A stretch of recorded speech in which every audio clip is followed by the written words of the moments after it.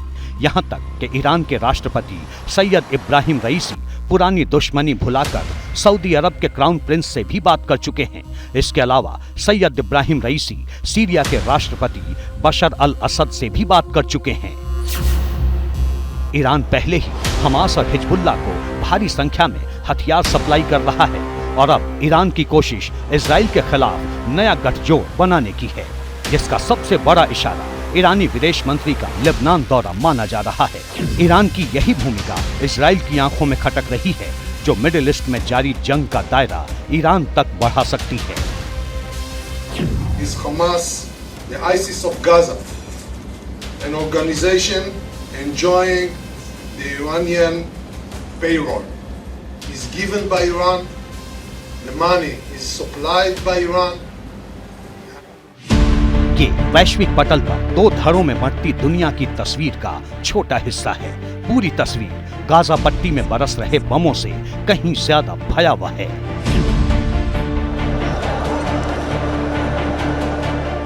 Iraq की राजधानी Baghdad की सड़कों पर उमड़ी इस भीड़ पर नजर डालिए। ये भीड़ इजराइल के विरोध में उतरी है। सड़क के बीचों बीच इजराइल के झंडे जलाए जा रहे हैं, फिलिस्तीन के समर्थन में नारे लगाए जा रहे हैं। अब इस तस्वीर का दूसरा फ्रेम देखिए। यहाँ भीड़ ने फिलिस्तीन के झंडे को अपने सिर पर ओढ़ रखा है। गौर करने वाली बात यह है कि इराक की जनता ही नहीं, वहाँ की सरकार भी फिलिस्तीन के लिए आतंकी संगठन हमास की कार्रवाई का समर्थन करती है। हय्यल्लाहुल मुजाहिदीन वल मुकाविमीन अल फिलिस्तीनियीन फी हरकत हमास व हरकत अल जिहाद व कताइब इज़्ज़ुद्दीन अल क़स्साम। इराक में विरोध का लावा उबल रहा है तो इजराइल के पूरब में जॉर्डन की सीमा से लोगों का बड़ा हुजूम सीमा पार करने को तैयार है।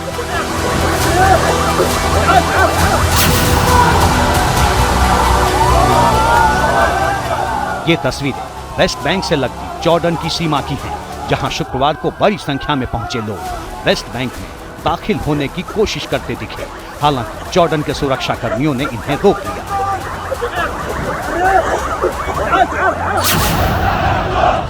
इससे पहले फिलिस्तीन और हमास के समर्थन में जॉर्डन की राजधानी अम्मान में बड़ी रैली भी हुई।